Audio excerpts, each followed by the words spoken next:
দুষ্টতান্ত্রিক, তুই যাই করিস না কেন, আমি আমার জাদুর কাঠি তোকে কখনোই দিব না। আমার সারা শরীর পুড়ে গেল, আমাকে ছেড়ে দাও। আমার সারা শরীর জ্বলে গেল, বাঁচাও বাঁচাও।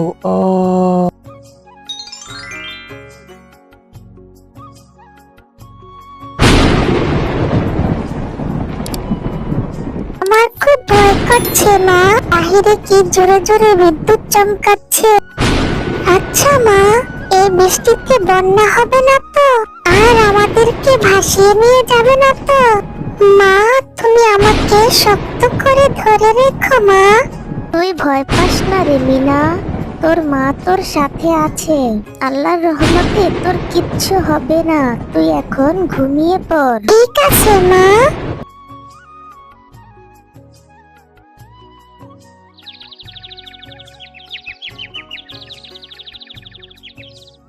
মা, মা, ওঠো, দেখো কি হয়েছে। মা, তাড়াতাড়ি উঠে দেখো আমাদের ঘরের মধ্যে কত পানি হয়েছে। আমরা কি এই পানির মধ্যে মাছ ধরতে পারবো মা? আরে হ্যাঁ, তাই তো দেখছি। তো এত পানি ঘরে এলো কোথা থেকে? মা মিনা, তুই এখানে একটু বস, আমি বাহির থেকে দেখে আসি।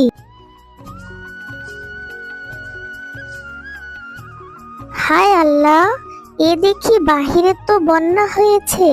তার মানে কাল রাত্রে অনেক বৃষ্টি হয়েছিল, আর এই বৃষ্টিতে বন্যা হয়ে গেল।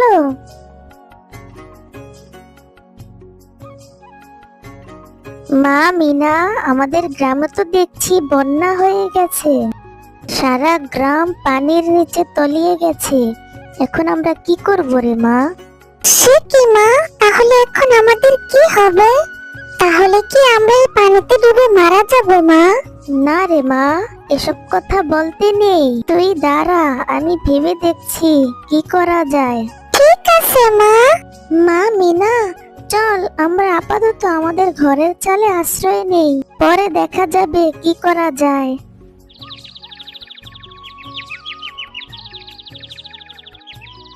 মা, আমরা আপাতত থাকার জন্য তো একটা জায়গা পেয়েছি, কিন্তু আমি কাল রাত থেকে না খেয়ে আছি, আমাকে কিছু খেতে দাও। মারে, এখন তো আমাদের কাছে খাওয়ার মতো কিছু নেই, কিন্তু কিছু শুকনো মুড়ি আছে, তুই তাই খা। ঠিক আছে মা, তুমিও খেয়ে নাও আমার সাথে। না রে মা, আমার এখন খিদে নেই, আমি এখন খাবো না, তুই খেয়ে নে।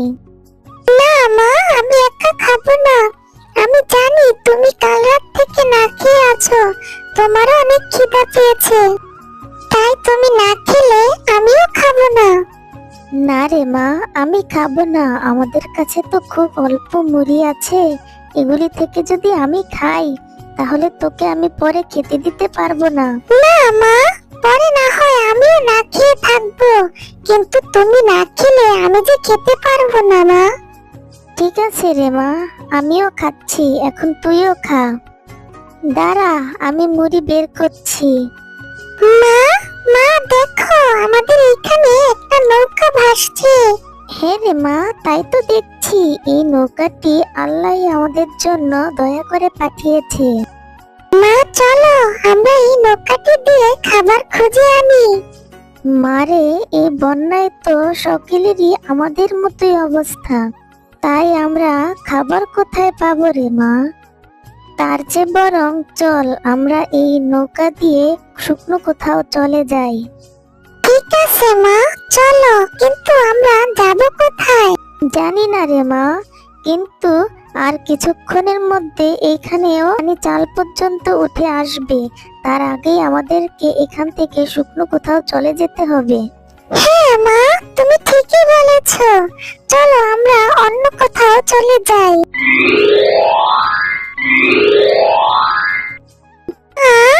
মা, আমরা তো আজ 2 দিন ধরে নৌকায় ভাসছি, কোনো শুকনো জায়গার খোঁজ তো পেলাম না মা।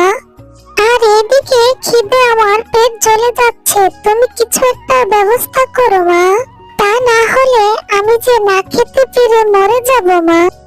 মারে, আমি যে এখন অসহায়, আমি কোথা থেকে তোকে খাবার এনে দিব রে মা।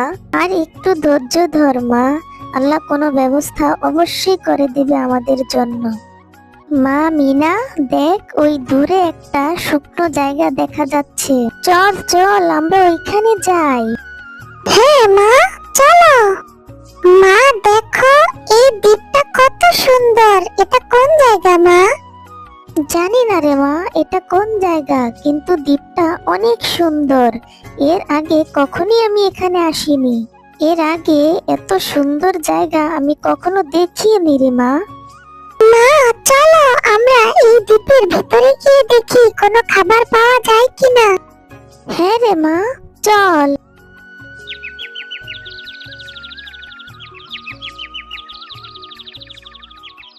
এই পরি, আমি বলছি তো জাদুর লাঠিটা ভালোই ভালোই দিয়ে দি, না হলে তোকে আমি মেরে ফেলবো।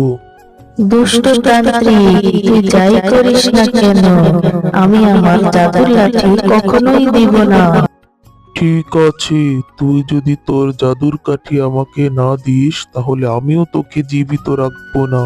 তাহলে এবার বল তুই কি করবি? তুই যা করার করবি দুষ্ট তান্ত্রিক, আমি কখনোই আমার জাদুর কাঠি তোকে দিব না। মা দেখো, ওই তান্ত্রিকটা ওই পরীটাকে আটকে রেখেছে। আমাদের ওই পরীটাকে বাঁচাতে হবে মা। হ্যাঁ রে মিনা, তুই ঠিকই বলেছিস, আমাদের ওই পরীটাকে বাঁচাতে হবে। তুই এখানে দাঁড়া, আমি কিছু করছি। হ্যাঁ মা, তুমি যা করার তাড়াতাড়ি করো।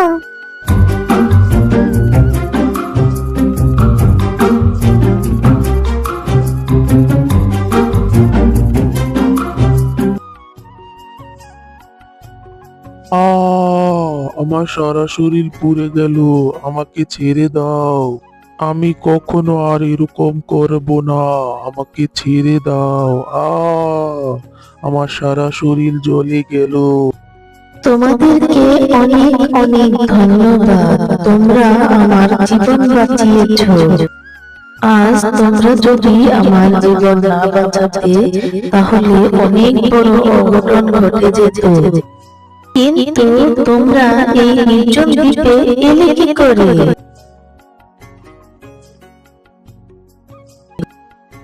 তোমাদের কথা শুনে আমার অনেক কষ্ট হচ্ছে। তোমরা যেহেতু আমার জীবন বাঁচিয়েছো, তাই আমি তোমাদের উপকার করতে চাই। এই নাও জাদুর তরমুজ বাড়ি। এই বাড়িতে তোমরা তোমাদের যাবতীয় সব কিছু পেয়ে যাবে। এখানে কোনো কিছুর অভাব হবে না। তোমাকে অনেক অনেক ধন্যবাদ পরি। তোমার এই ঋণ আমরা কোনোদিন ভুলবো না পরি। তোমাদেরকেও আমি কখনো ভুলবো না। আমি তাহলে এখন আসি। মা, এখন থেকে আমরা যা ইচ্ছা তাই খেতে পারবো, আমাদের আর কোনো অভাব থাকবে না মা। হ্যাঁ রে মা, আল্লাহ এতদিনে আমাদের উপর মুখ তুলে তাকিয়েছে।